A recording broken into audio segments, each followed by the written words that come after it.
las acusaciones contra el pueblo de Israel. Vamos a ubicarnos un poco en el contexto histórico para poder entrar de lleno en esta mañana a esta conferencia tan penetrante donde el Espíritu Santo nos va a hablar a todos. Isaías le profetizó a dos reinos, el reino de Judá principalmente, que se encontraba en el sur, y durante el ministerio de Isaías, él sirvió a 4 reyes. Recordamos que Isaías pertenecía a la clase media alta.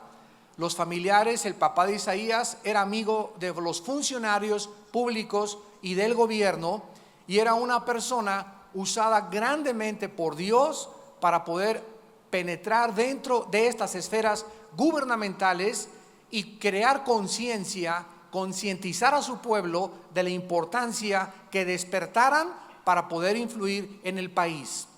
En otras palabras, si nosotros como iglesia no despertamos a nuestros deberes y a nuestras responsabilidades, por favor, no le echemos la culpa a ningún partido político ni a ningún gobierno. Porque nosotros, la iglesia, vuelvo a repetir, somos la única luz que existe, la única fuente de verdadero poder espiritual, la única institución que tiene la capacidad de transformar matrimonios, de transformar familias, de transformar vidas individuales. El gobierno no tiene esa responsabilidad. El gobierno tiene la responsabilidad de gobernar e infundir el temor a los criminales y a los delincuentes. Pero el gobierno nunca puede ni podrá cambiar una sociedad, ni cambiar las familias, ni cambiar a los drogadictos, ni a los alcohólicos, porque eso le pertenece al pueblo de Dios. Isaías se enfrenta con una sociedad llena de violencia, de inmoralidad, de idolatría, de paganismo, y además una sociedad que estaba amenazada continuamente por la guerra. ¿Se parecen estas características a la sociedad en la que tú y yo estamos viviendo? Es por eso que el libro de Isaías es tan relevante y tan contemporáneo para el siglo XXI, porque es exactamente un mensaje, como vimos en la primera conferencia, que se dio en aquellos tiempos, o sea, hace 2750 años, que se presentó este mensaje. Y Isaías dice que esa sociedad que vivía en los tiempos de él es exactamente la sociedad que va a vivir antes de Jesucristo. O sea, el mensaje de Isaías fue para esa generación y para la generación que viva antes de la venida del Rey. Todas estas características son las que también en el Nuevo Testamento se anuncian, se profetizan que existirán antes de que venga Cristo. Por ejemplo, en 2 de Timoteo capítulo 3, el apóstol Pablo lo explica claramente. También debes saber esto, 2 de Timoteo capítulo 3, que en los postreros días, ahí está otra vez. ¿Cuándo? En los últimos días, en la última generación, en los últimos tiempos, vendrán tiempos peligrosos. Y a continuación la Biblia comienza a describir el carácter leudado, debilitado, insensibilizado a la que la humanidad llegará antes de que Cristo venga. Ayer en la conferencia La agonía sobre el planeta Tierra lo expuse en el Hotel María Isabel Sheraton acerca de qué grado tan elevado hemos alcanzado, donde nos estamos acostumbrando a la nueva moral. Nos estamos acostumbrando a que sea normal que ya se casen hombres con hombres y mujeres con mujeres. Cada vez estamos más cerca de que estas costumbres que están entrando de una forma drástica y violenta a nuestra sociedad, las acabemos nosotros como aceptar como normales. Estamos ya aceptando que las mujeres todas se vistan con el ombligo de fuera. Es normal. Es normal ya, ¿verdad? Que los muchachos se droguen. Es normal que cualquier muchacha se acueste ya con su novio.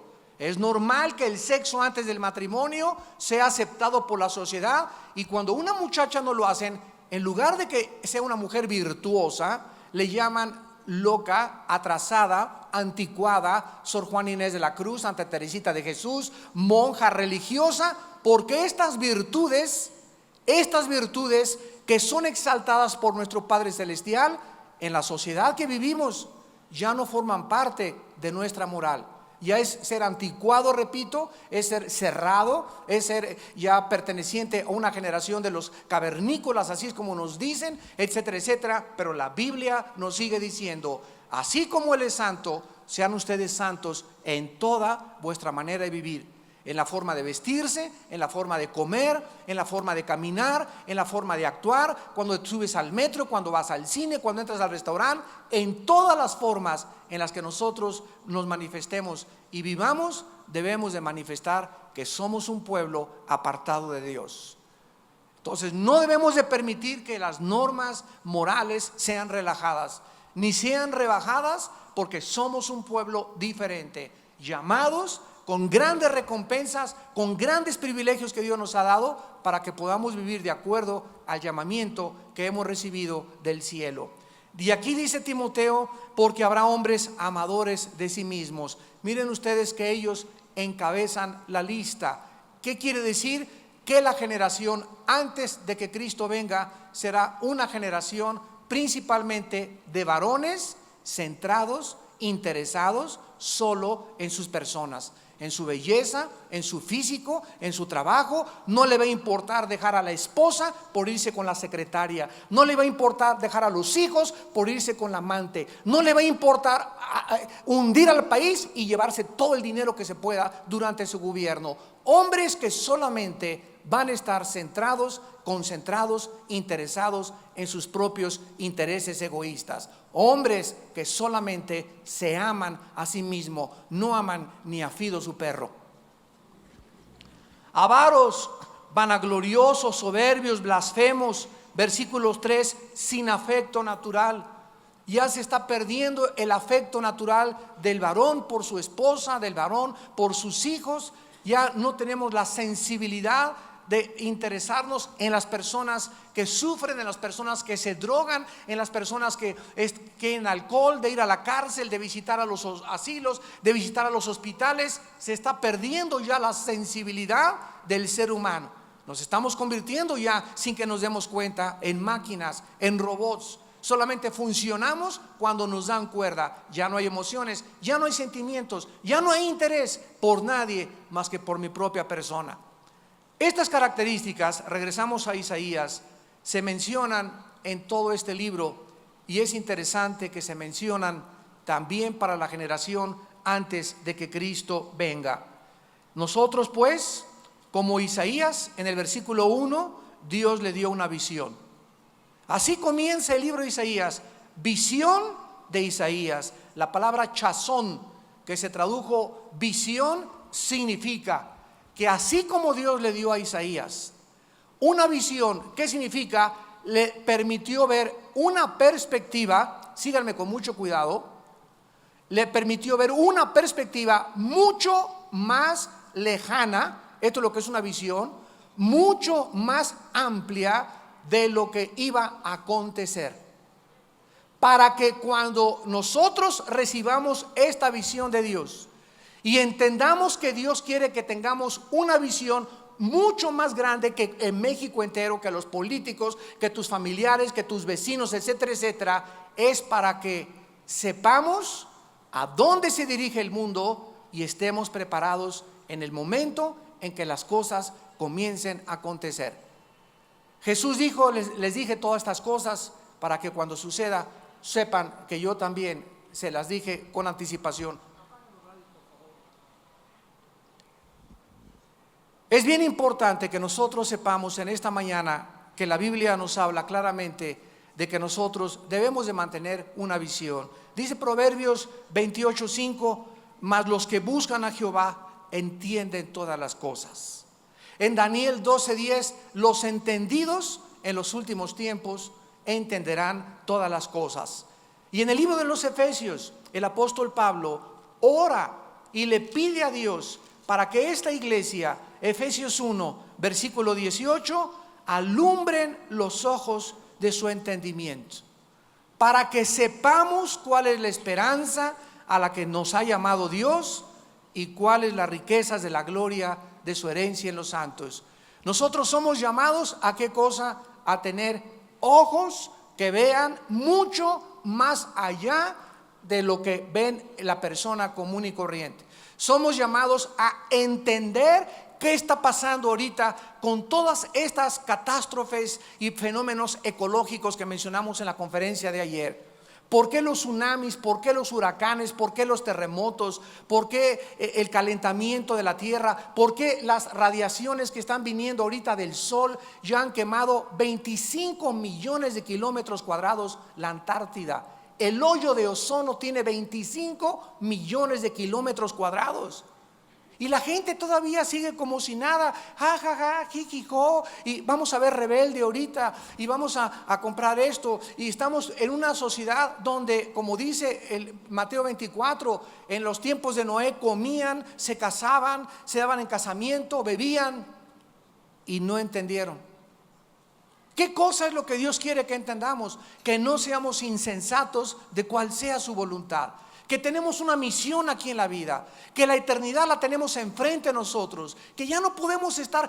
Dios quiere que nos divirtamos y que gocemos a nuestros hijos y que te vayas de vacaciones y que tengas un buen coche y que tengas una buena casa. Dios no está en contra de nada de esas cosas. Dios nos ha dado todo para que lo disfrutemos abundantemente, pero Él no quiere que perdamos la perspectiva de nuestra misión. Que entendamos que estamos aquí principalmente para conocerlo, para entender sus caminos y para alumbrar a la gente a nuestro alrededor, alumbrando los ojos del entendimiento para que sepamos la esperanza a la que nos ha llamado.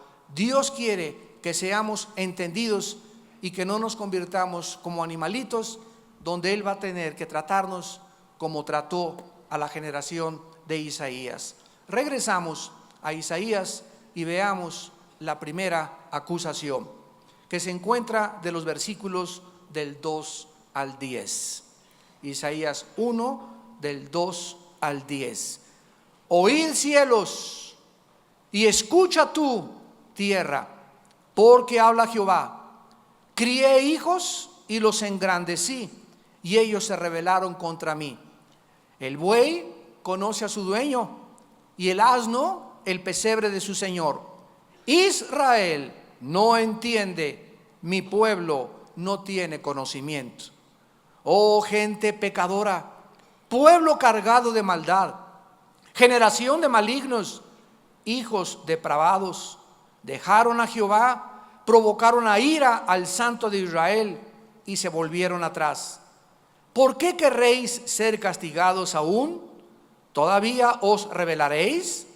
Toda cabeza está enferma y todo corazón doliente. Desde la planta del pie hasta la cabeza no hay en él cosa sana, sino herida, hinchazón y podrida llaga. No están curadas, ni vendadas, ni suavizadas con aceite. Vuestra tierra está destruida, vuestras ciudades puestas a fuego. Vuestra tierra delante de vosotros, comida por extranjeros y asolada como asolamiento de extraños. Y queda la hija de Sión como enramada en viña y como cabaña en melonar, como ciudad asolada. Y si Jehová de los ejércitos no nos hubiera dejado un resto pequeño, como Sodoma fuéramos y semejantes a Gomorra. Príncipes de Sodoma, oigan las palabras de Jehová. Escuchen la ley de nuestro Dios, pueblo de Gomorra. Esta primera acusación con la cual abre el libro nos muestra en primer lugar a un padre hablándole a sus hijos al principio, cuando los comenzamos a educar y cuando les comenzamos a enseñar la vida. La relación de Dios con su pueblo es igual a la relación de un padre con sus hijos. La relación de Dios con el pueblo de Israel comenzó cuando Dios le habló a Abraham para que él confiara en él y le siguiera, y sus descendientes eran llamados a obedecer a Dios y a seguirlo, así como los niños obedecen o deben obedecer por lo menos a sus padres. En Hebreos 12, versículo del 9 al 11, el Nuevo Testamento nos ilustra esta relación que tenemos ahora nosotros también como pueblo de Dios. Dice Hebreos 12, versículo 9, por otra parte, tuvimos a nuestros padres terrenales que nos disciplinaban y los venerábamos. ¿Por qué no obedeceremos mucho mejor al Padre de los Espíritus y viviremos? O sea, así como en un hogar, los hijos tienen que entender que tienen que obedecer y respetar a sus padres, porque los padres los criaron. Tu mamá te amamantó, te cambió los pañales, tu papá te pagó el kinder, te pagó la primaria, etcétera, etcétera. Creo que debido a eso ellos deben un poquito de respeto tuyo y respeto mío, ¿verdad? Y no importa que nuestros padres lleguen a los 70, 80, 90 años de edad y yo ya tenga otra familia, necesitamos siempre seguirlos honrando y respetando. De la misma manera tenemos a otro Padre que nos hizo nacer de nuevo, que puso dentro de nosotros un corazón, un espíritu, una nueva naturaleza, y creo que merece un poco de respeto si es que le llamamos Padre nuestro que estás en los cielos. Entonces, así como respetamos a nuestros padres, y por eso es imposible que los niños crezcan y respeten a Dios cuando en su casa no les enseñaron a respetar a papá y a mamá. Entonces, ¿cuánto más no debemos respetar al Padre de los Espíritus? Y dice el versículo 10, y aquellos, o sea nuestros papás terrenales, ciertamente por pocos días nos disciplinaban como a ellos les parecía. O sea, muchas veces todos nosotros recibimos chicotazos y cuerazos y nalgadas injustas, ¿verdad? Yo no fui, fue Pepito, mamá, y me pegaste a mí, etcétera, etcétera. ¿Por qué? Porque nuestros padres ninguno son perfectos. Así que muchas veces nuestros padres nos educaron equivocadamente. Pero dice la Biblia, pero o sea, Dios, para lo que nos es provechoso, para que participemos de su santidad. ¿Cuál es el propósito de que Dios nos dé nalgadas? ¿Cuál es el propósito de que Dios te mande al hospital? ¿Cuál es el propósito que Dios permita que choques tu carro? ¿Cuál es el propósito que Dios permita que te abandone tu esposo o que te abandone tu esposa? ¿O que pierdas tal vez un hijo? ¿O que alguien caiga en la cárcel? ¿Cuál es el propósito? De que podamos mantenernos en un camino que se llama la santidad. Cada vez que Dios ve que nos queremos salir del camino, viene el cuero, si es que eres hijo e hija de Dios. Inevitablemente viene el cuero de Dios. Y este cuero tiene un propósito, que no nos salgamos del camino de la santidad. ¿Y por qué quiere, Señor, que yo camine el camino de la santidad? Y te contesta Dios, porque cada vez que te sales, sufres mucho más que en el camino donde yo te cuido. Si di a mi hijo por ustedes en una cruz, ¿cómo no les daré todas las cosas si ustedes me la piden? Dios sabe que cuando nos apartamos de Él, nos va como en feria. Y nos ama tanto Dios, que prefiere meterte a la cárcel, de veras, que acabes en el hospital, que acabemos mancos o cojos o ciegos, y que entremos así al cielo, que entrar enteritos al infierno. Regresamos a Isaías y dice la Biblia claramente que esta relación de padres a hijos entonces la inició Dios, los escogió como a su especial tesoro, como nosotros, la iglesia, y comienza el versículo 2 con el primer acto del libro de Isaías, donde entramos a un tribunal. El versículo 2 nos pinta y nos describe una corte de justicia, donde está Dios como el juez, sentado en su trono soberano, listo para pronunciar los juicios y las acusaciones contra aquellos que Él había protegido, cuidado, les dio buena tierra, les puso viñas, la tierra que fluye leche y miel, bendijo sus ganados, bendijo su entrada, bendijo su salida, y sin embargo este pueblo fue profundamente ingrato, como muchos cristianos del siglo XXI. Los acusados son no los secuestradores, los acusados no son los bandidos, ni los drogadictos, ni los narcotraficantes. Los acusados en este primer acto y en esta primera escenografía son nada más ni nada menos que el pueblo de Dios. Dice en 1 Pedro 3, el juicio comienza en la casa de Dios. Y si Dios va a juzgar al mundo, y ya comenzó con fenómenos meteorológicos y problemas y alteraciones del mar y de los cielos y de la luna y las estrellas, si Dios no tarda en juzgar pronto al mundo, va a comenzar antes contigo y conmigo. Y esta es la razón por la cual ahorita, el otro día platicaba con Marcos Witt y le decía, estamos en una época donde nosotros estamos siendo purificados, donde Dios ya no va a permitir, como dicen en Acapulco, huacas. Ya no va a permitir chorizos, como dicen en Toluca. Ya no va a permitir que ningún hijo suyo, ningún ministerio, ningún pastor viva una vida doble. Escúchenme, consiervos pastores. Ya estamos en tiempos donde Dios va a comenzar a escudriñar nuestras vidas, a limpiar nuestras vidas privadas, nuestras vidas en el matrimonio. Ya no hay tiempo para predicadores que prediquen una cosa y vivan otra cosa en su casa, en su vida privada. Ya eso no lo va a permitir Dios. Ya no va a permitir Dios predicadores que estén engañando al pueblo y que estén robando al pueblo con las ofrendas, cuando ellos verdaderamente lo único que quieren es vivir para sus propios intereses. Dios ya no lo va a permitir. Dios ya no va a permitir que tú tampoco, ni que tú tampoco vengas a la iglesia y sigas creyendo que puedes vivir una vida doble. Van a venir juicios y juicios muy grandes sobre el planeta Tierra, pero principalmente sobre las iglesias, sobre aquellos que se dicen y profesan vidas cristianas delante de la sociedad. La Biblia nos muestra claramente que esta corte de justicia se va a abrir, y vean ustedes quiénes son los testigos.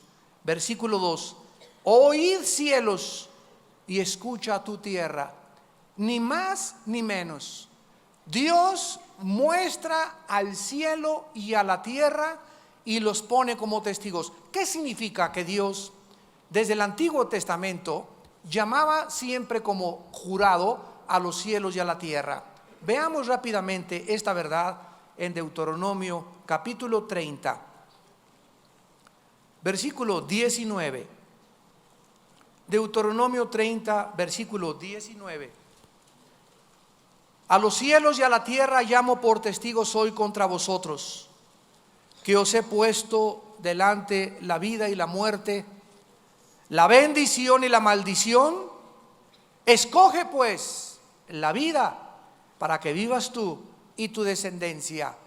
¿Qué significa que Dios continuamente apelaba a los cielos y a la tierra como testigos de que a su pueblo le puso dos caminos para escoger: el camino de la bendición y el camino de la maldición?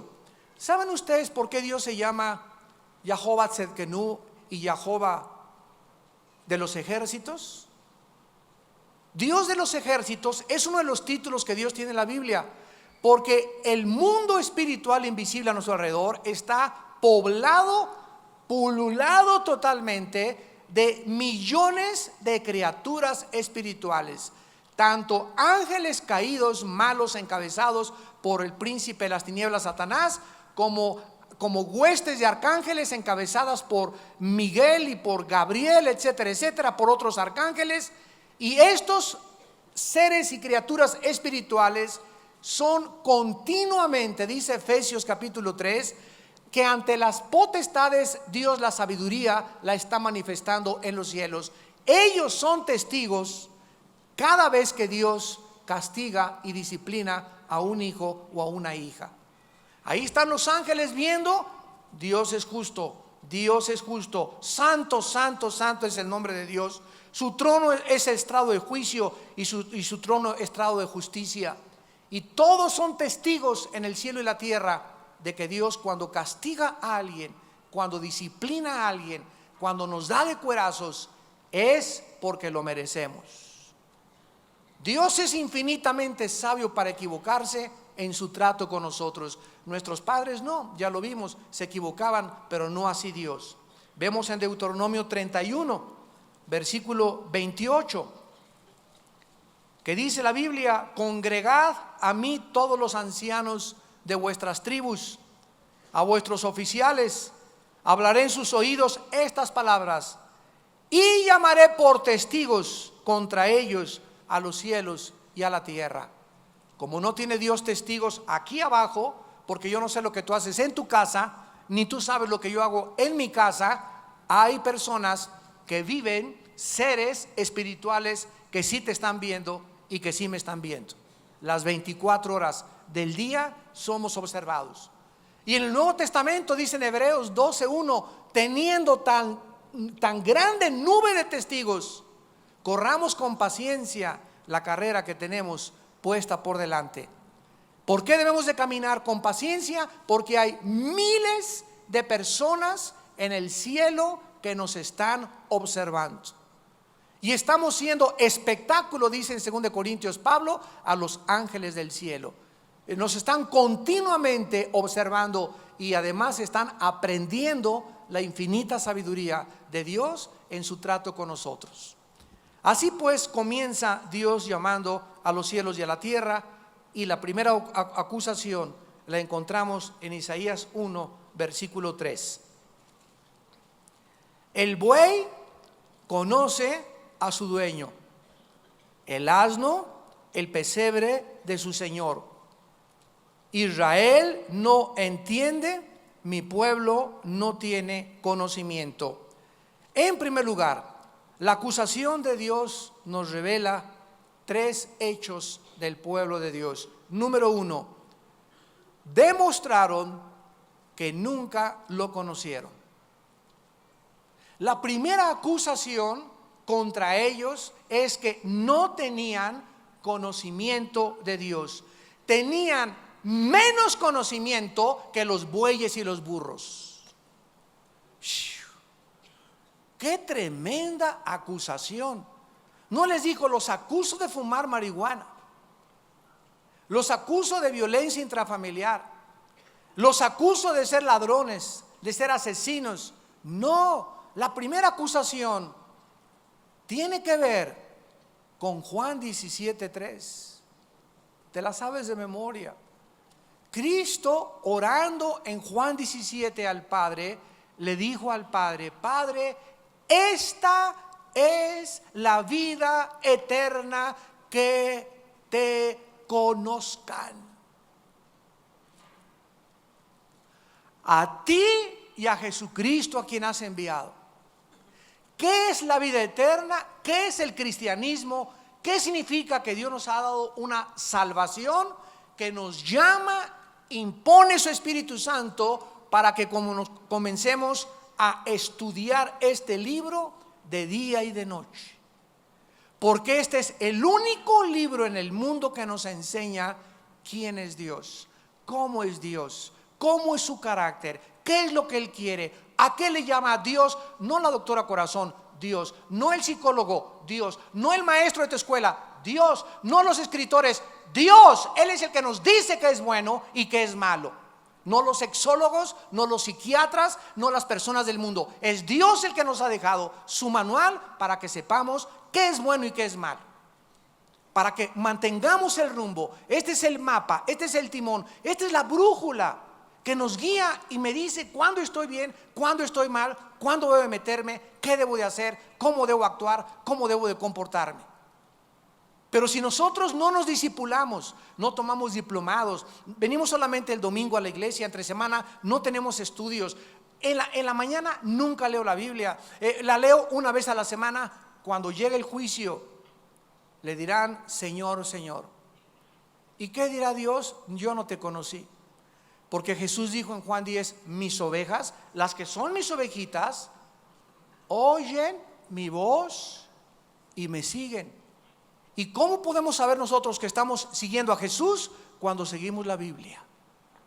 Cuando vienes a la Biblia, estás siguiendo a Dios. Cuando vienes a la Biblia, estás siguiendo a Jesús, porque aquí está la voz del pastor y yo la oigo y la sigo y la quiero obedecer, porque sé que su voluntad es felicidad para mi vida. Oigan, pueblos, les dice Dios a Israel: el burro conoce dónde vive su amo. El buey sabe quién es su dueño.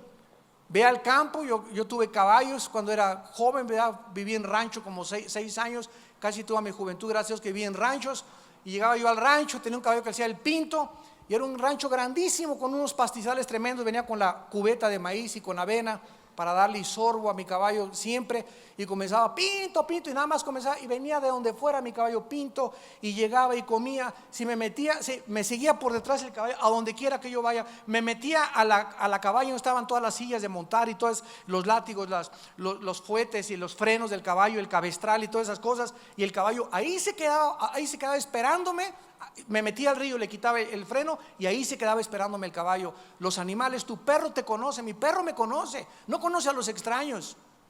Y Dios acusa a su pueblo y le dice: pero ustedes no saben quién soy, ni siquiera saben dónde vivo.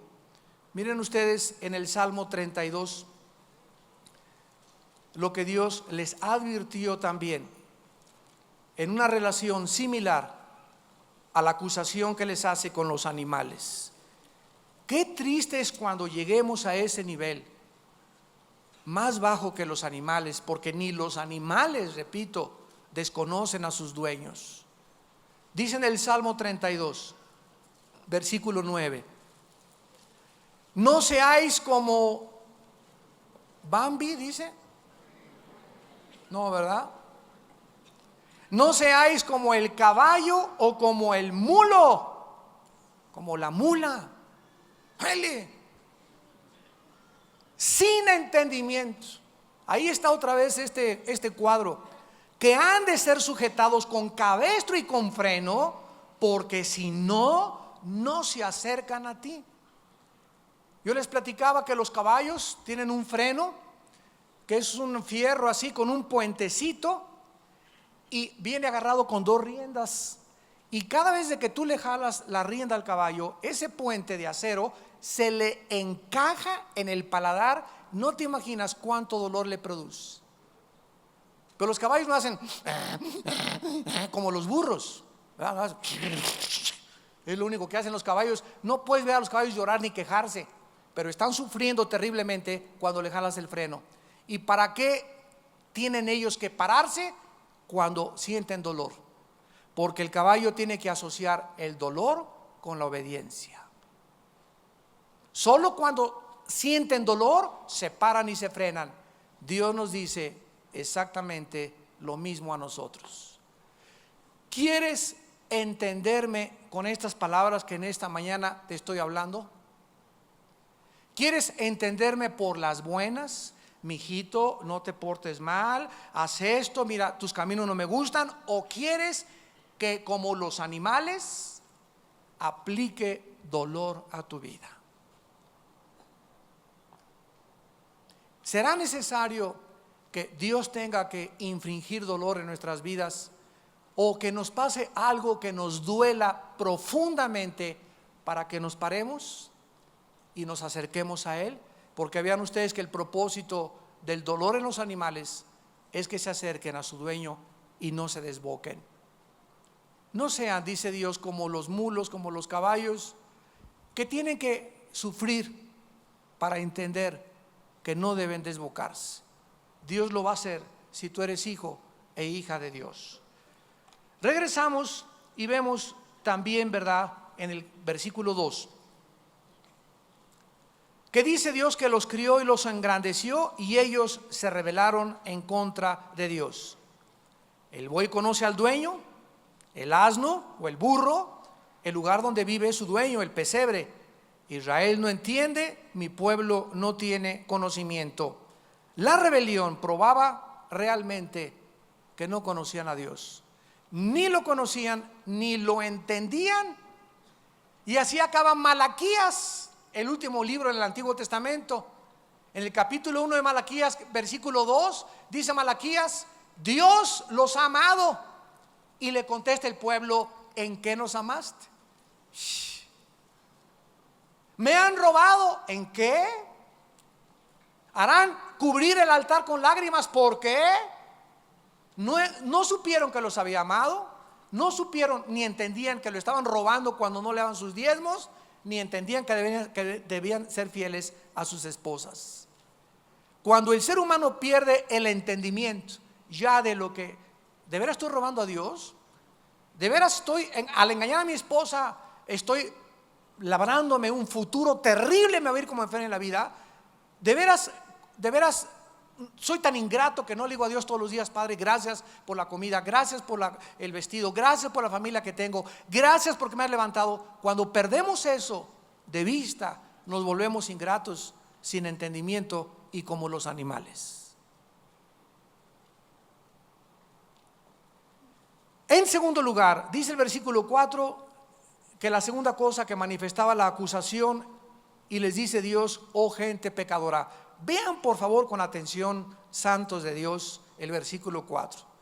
Yo no creo que haya calificativos más grandes que se les pueda dar a los que se dicen seguir a Dios. Gente pecadora, pueblo cargado de maldad, generación de malignos, hijos depravados. ¿A quién le está diciendo todo esto Dios? ¿A los nazis? ¿A los comunistas? ¿A los fascistas? ¿A las bandas de secuestradores? ¿A los terroristas? No, no y no, mil veces no. Estos calificativos son a los que le siguen, al pueblo que está cerca de él.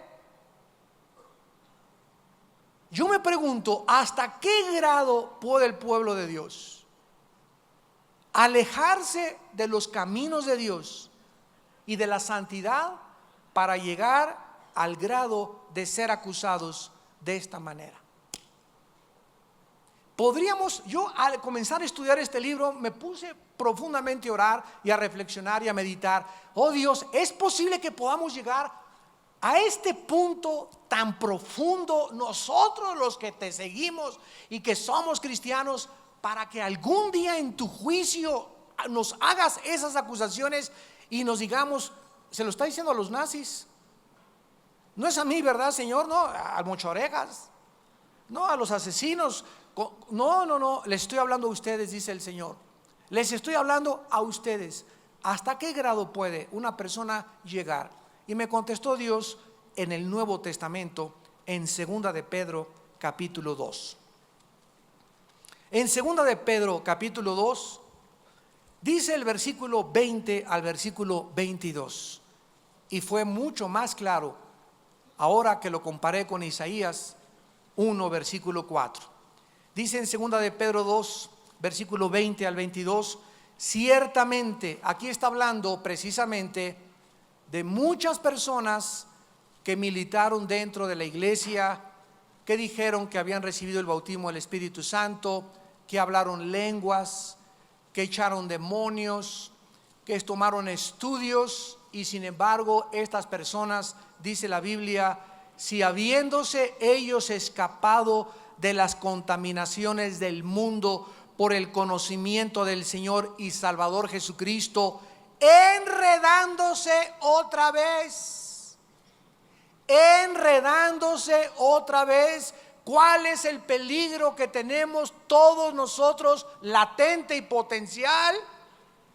Que si nosotros nos salimos del camino de Dios, nos vuelve a atrapar otra vez la mala hierba, las drogas, el adulterio, el robo, la tranza, y miles de cristianos que actualmente se encuentran en este mare magnum, en este hoyo, en este pozo de la desesperación, y dicen: Dios mío, hace 2 años estaba alabando a Dios, tenía paz, tenía tranquilidad, tenía todo, pero ¿por qué me encuentro ahora en la situación en la que me encuentro? Porque separados de mí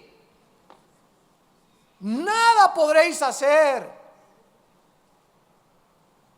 No es hasta que cobramos conciencia profunda de la importancia que tenemos de vivir cerca de Dios. No es hasta que nos damos cuenta qué peligroso es soltarnos de la Biblia. Qué peligroso es comenzar a ir a ver películas y películas. Cada vez que tú vas a ver 2 o 3 películas a la semana, te debilita. Te debilita películas en la televisión, sobre todo con sexo, con adulterio, con violencia. Te debilita interiormente. Vivir con una persona que no es cristiana, tener amigos que no son cristianos, te debilita, nos contamina. Somos muy fáciles de contaminar. Muy fácil. El mundo puede llegar otra vez y meterse a nuestro corazón. Si habiéndose ellos escapado, se enredan otra vez, escuchen esto, son vencidos. Y su postrer estado viene a ser peor que el primero.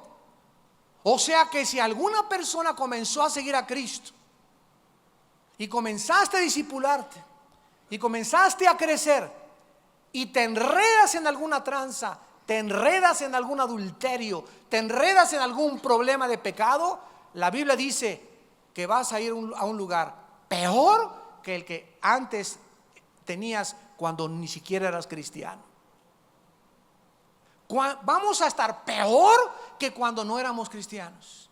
¿Por qué? Porque la diferencia es esta: cuando no éramos cristianos, el cristiano vive en el pecado, se acuesta en el pecado. Ay, ¿con quién te acostaste anoche? Ajá, mi compadre, con la fulana de tal. Y qué buena está esa artista, ¿verdad? Y qué cuero de mujer traes. Y cuántas tranzas hiciste. Y esas son las pláticas de los no cristianos. Y las conversaciones en la escuela. Y groserías, etcétera, etcétera. Y no te molesta. Pero cuando ya tienes a Cristo, tienes al Espíritu Santo. Y cuando tenemos al Espíritu Santo, ahora ya nos molesta. Y nos damos cuenta, cuando tenemos al Espíritu Santo, qué miserables somos.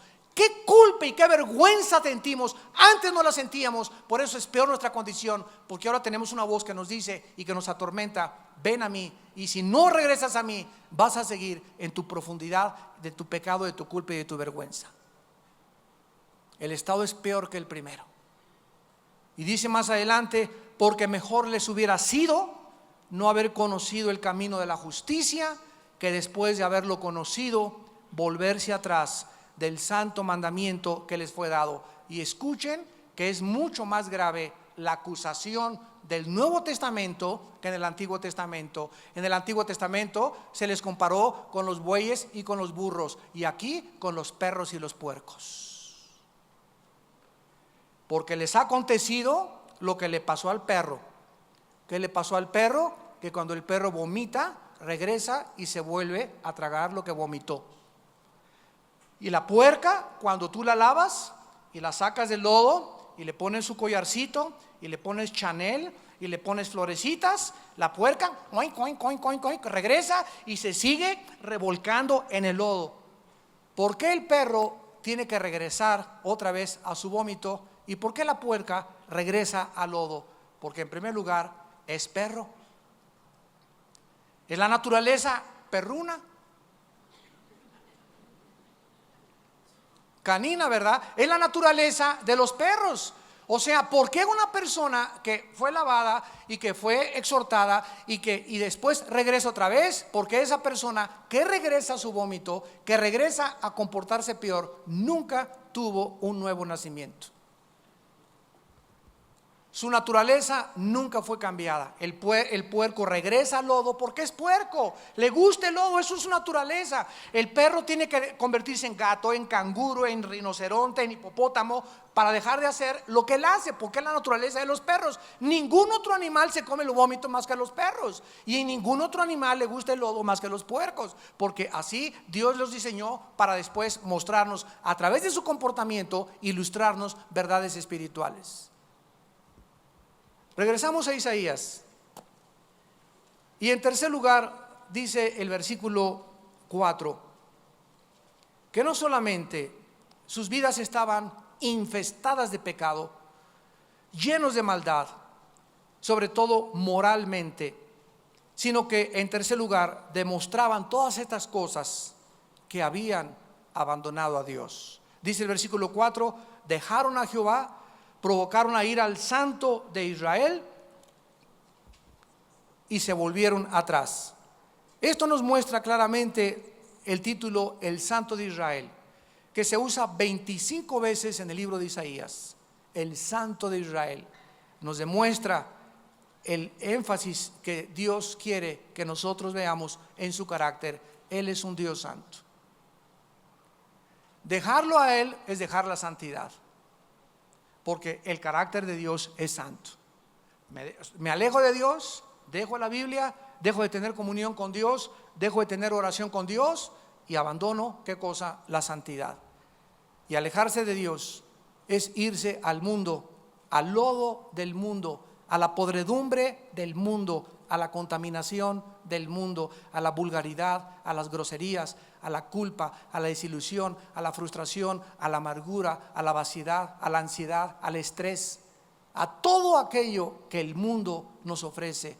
No tiene el mundo nada que ofrecernos más que vaciedad de espíritu. Esta rebelión absurda de su pueblo los llevó a la disciplina. Versículo 5.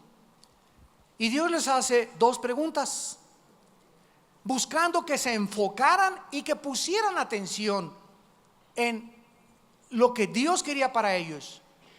¿Por qué quieren ser castigados otra vez? Es la primera pregunta que Dios nos lanza en esta tarde, en esta mañana. ¿Por qué quieres que te trate como los animales? ¿Por qué quieres que te vuelva a ir mal en la vida?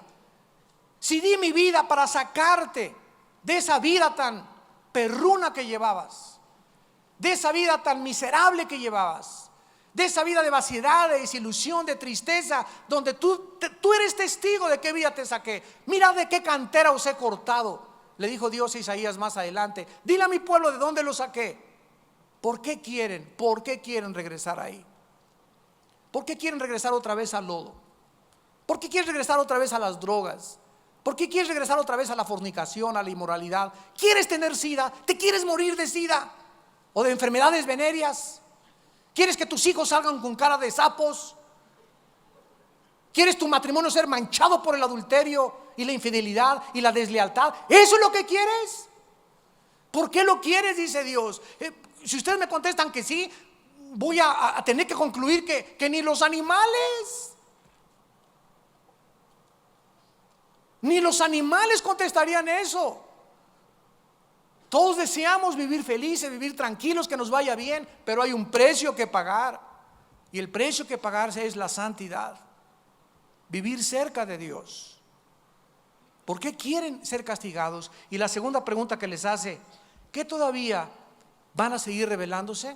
¿Vas a continuar después de esta mañana que me escuchas con tu rebelión? Y entonces Dios, para terminar, les hace tres comparaciones. Número 1, en el versículo 5b dice: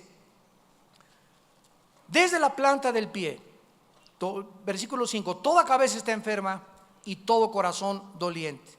Desde la planta del pie hasta la cabeza no hay cosa sana. Miren nada más la condición tan patética con la que se describe a lo que llegó a Israel.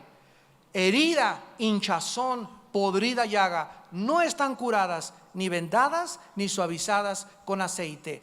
Vemos nosotros en este cuadro que ninguna parte de la nación estaba sanada. Era un pueblo lastimado desde la planta del pie hasta la cabeza. Y esto es, amado pueblo de Dios, lo que nos hace el pecado. El pecado nos convierte en inválidos. ¿Tú has visto a una persona así? Que no puede ni caminar y toda llena de llagas y podredumbre, cojo, arrastrándose. Esto es un cuadro de lo que nos hace el pecado. Y esta condición de moretones, de hinchazón, de golpes y de sangre y de cicatrices es la que Cristo llevó en la cruz del Calvario. Por eso Cristo estaba hecho un guiñapo en la cruz del Calvario. Por eso no había nada sano en él, sino podrida llaga, hinchazón, moretones de los golpes, de los latigazos, de los golpes que le dieron en la nariz, de los chipotes que le sacaron en la cabeza, de la sangre que escurría por todos lados. Porque esto es lo que el pecado hace. El que no conoció pecado por nosotros se hizo pecado. Y toda esa podredumbre, todo ese sanguinolento, todo ese estado, todo ese monstruo en el que Cristo estaba en la cruz, era un retrato para que nosotros sepamos que eso es lo que el pecado hace. Nos convierte en monstruos, nos invalida, nos esclaviza. Y tenemos que llegar como pueblo a odiar el pecado con todas las fuerzas de nuestro corazón. Odiar el humo del cigarro, odiar las drogas, odiar la fornicación, odiar el adulterio, odiar el robo, odiar la deshonestidad, con la misma pasión que amamos a Dios, con toda nuestra alma y con todas nuestras fuerzas. Con esa misma pasión debemos aborrecer el mal. Y no es hasta que llegamos a esta convicción que realmente, dice la Biblia, haciendo estas cosas no caeremos jamás. En segundo lugar, les dice Dios, van a ser destruidos. Versículo 7, vuestra tierra está destruida. Vuestras ciudades puestas a fuego, vuestra tierra delante de vosotros, comida por extranjeros y asolada como asolamiento de extraños. Y queda la hija de Sión como enramada de viña, como cabaña en melonar, como ciudad asolada. En segundo lugar, Dios les anuncia que si ellos continuaban en su rebelión, se iban a autodestruir. ¿Qué es lo que nos hace alejarnos de Dios? La consecuencia de alejarme de Dios es que cada paso que doy más lejos de Dios, cada paso que doy más lejos de Dios, cada vez que estoy más lejos de Dios, más cerca estoy de la barranca. Más cerca estoy de mi propia autodestrucción. Eso es lo que nos hace alejarnos de Dios y no nos damos cuenta. El mundo no se da cuenta alrededor que este planeta está ya incendiándose, ya se está hundiendo el barco. Pero ustedes, dice la Biblia, sean entendidos de cuál sea mi voluntad. Entiendan todo lo que está pasando, que son juicios de Dios para un mundo rebelde. Un mundo, repito, donde ya no queremos que tú gobiernes. Quita de nosotros tus cuerdas, echa de nosotros tus cuerdas, déjanos gobernarnos. Tenemos la economía, tenemos la ciencia, tenemos la tecnología para poder hacer un mundo mejor. No te necesitamos a ti, oh Dios. Y el Dios tiene que dejarnos a que el barco se hunda, para que en los siglos venideros y en la eternidad se demuestre las abundantes riquezas de su gracia para con nosotros en Cristo Jesús, y que Él tuvo razón en establecer la bendición y la maldición. Y finalmente les dice el Señor en el versículo 9, en su grandísima misericordia. Si Jehová de los ejércitos no nos hubiera dejado un resto pequeño, en el hebreo es la palabra más preciosa que existe, es la palabra Sarith, con S de Samuel y D de Daniel al final. Sarith, que se tradujo remanente. Si Dios no nos hubiera dejado un pequeño grupo de cristianos entregados y consagrados, como Sodoma sería la iglesia y como Gomorra. En todas las iglesias, llámese nazarenos, presbiterianas, bautistas, Vía Nueva para el Mundo, Calacuaya, Amistad Cristiana, el nombre que tú quieras, en todas las iglesias de Dios existe un grupo muy pequeño de consagrados a Dios. Y gracias a ese grupo, aquí yo no sé cuántos son en esta iglesia, gracias a este grupo que siempre es muy pequeño, la iglesia no se ha acabado de infectar y todavía sigue con su plan eterno, Dios trabajando con esa iglesia. Pero cuando ya ni siquiera hay un pequeño grupo en una iglesia, y cuando ya el pecado corroe totalmente y corrompe totalmente los corazones, no le queda a Dios más que aplastar y comenzar a juzgar sus iglesias. ¿Qué le dijo Dios a Abraham? Génesis 18. Abraham, si encuentras a 50 justos en la iglesia, porque dice aquí como Sodoma y Gomorra, ¿verdad? Y tenemos que ir a Génesis 18 y 19 para que sepamos que era Sodoma y Gomorra. No destruya a Sodoma y a Gomorra. Nada más con 50. Y fue Abraham, a ver, vamos a, no hay, Señor, no hay 50, 40. 40, Abraham, te doy chance. 40, no hay. Señor, 30. Ándale pues 30, encuéntrame a 30. No encontró ni 30. Le dijo Dios, encuéntrame 10 y los perdono. Y esto nos demuestra lo siguiente: que el castigo sobre Sodoma y Gomorra no fue por la maldad, sino porque no había justos. Lo vas a entender dentro de 6 meses. Es increíble esto. Nosotros somos la sal de la tierra. Y cuando algo se corrompe es porque hemos dejado de ejercer nuestro testimonio y el olor de nuestra santidad. Si Dios hubiera encontrado a 10 justos, Sodoma y Gomorra no hubieran sido destruidos por el diluvio de fuego que cayó del cielo. O sea que cayó el juicio porque no había justos. Y dice la Biblia que va a llegar un momento que por haberse multiplicado la maldad, el amor se va a enfriar. En tu casa no ha sido juzgada tu casa porque tu papá es un bandido o tu mamá es le dicen la lencha de la Roma. Pero si tú como hijo en tu casa estás orando por tu padre, por tus hermanos, Dios detiene el juicio, Dios detiene el juicio, Dios detiene el juicio. Tu esposo no ha sido juzgado y los demás hijos tuyos y tus familiares porque estás orando por ellos. Cuando alguien se pone en el camino e intercede por los demás, Dios detiene su mano. Este es el poder de la intercesión.